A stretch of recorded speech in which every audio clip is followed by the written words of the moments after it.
2024 লোকসভা নির্বাচনে দিনক্ষণ ঘোষণার পরেই নির্বাচনী প্রচার জোর প্রস্তুতি নিতে শুরু করেছে শাসক দল বিজেপি। ত্রিপুরা রাজ্য থেকে দুটি আসনই বিজেপি দখলের অঙ্গীকার নিয়ে মাঠে নেমেছে শাসক দল বিজেপি। বৃহস্পতিবার সকালে গোলাঘাটি বিধানসভার অন্তর্গত কাঞ্চনমালা লক্ষ্মীছড়া 10 নং বুথে এবং এডিসি এলাকার যুগল কিশোরনগরে প্রতিটি বাড়ি বাড়ি নির্বাচনী প্রচারে অংশগ্রহণ করলেন মুখ্যমন্ত্রী অধ্যাপক ডক্টর মানিক সাহা। এদিনের এই নির্বাচনী প্রচারে মুখ্যমন্ত্রী ছাড়াও উপস্থিত ছিলেন টিআইডিসির চেয়ারম্যান নবাদুল বণিক, তাছাড়াও গোলাঘাটির প্রাক্তন বিধায়ক বীরেন্দ্র কিশোর দেববর্মা, তাছাড়াও সিপাহীজলা জেলার উত্তরাংশের সভাপতি গৌরাঙ্গ ভৌমিক, কাঞ্চনমালা গ্রাম পঞ্চায়েত প্রধান প্রদীপ কুমার মজুমদার সহ জেলা এবং মণ্ডল স্তরের সমস্ত কার্যকর্তারা।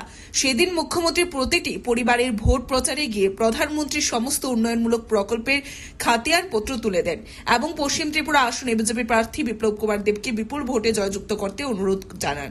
সেদিন তার পাশাপাশি মুখ্যমন্ত্রী সাধারণ মানুষের সুবিধা ও অসুবিধার কথাও শুনেন।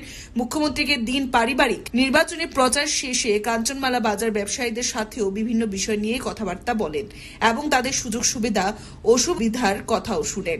পরে কাঞ্চনমালা বাজারে বিজেপির দলীয় কার্যালয়ে এসে দলীয় নেতৃত্বদের সাথে কিছু সময় নির্বাচনে আলোচনা করেন। তাছাড়াও কাঞ্চনমালা মুখ্যমন্ত্রীর আগমনকে কেন্দ্র করে দলীয় কার্যকর্তা থেকে শুরু করে সাধারণ মানুষের ভিড় ছিল লক্ষণীয়। আমাদের ত্রিপুরা রাজ্যের যশস্বী মুখ্যমন্ত্রী ডক্টর প্রফেসর মানিক সাহাজি উনি আসবেন। উনি স্বতঃস্ফূর্তভাবে আমাদের এলাকাতে আজকে ডোর টু ডোর ক্যাম্পিং করেছেন।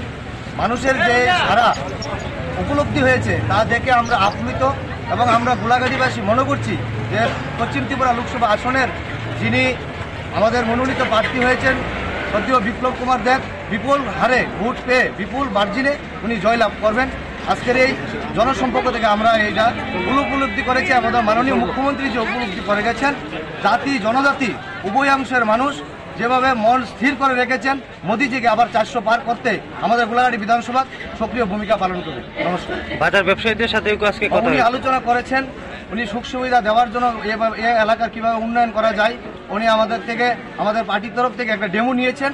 আমরা চাবো যে আগামী দিন যে বাজার সমিতির যে উন্নয়ন ক্ষেত্রে আমাদের যে রাজ্য সরকার যেভাবে উন্নয়নের নিরিখে কাজ করে যাচ্ছেন উনি আবার বাজারের জন্য ডেভেলপমেন্টের কাজ করার যে প্রতিশ্রুতি দিয়েছেন উনি কাজগুলি করবেন।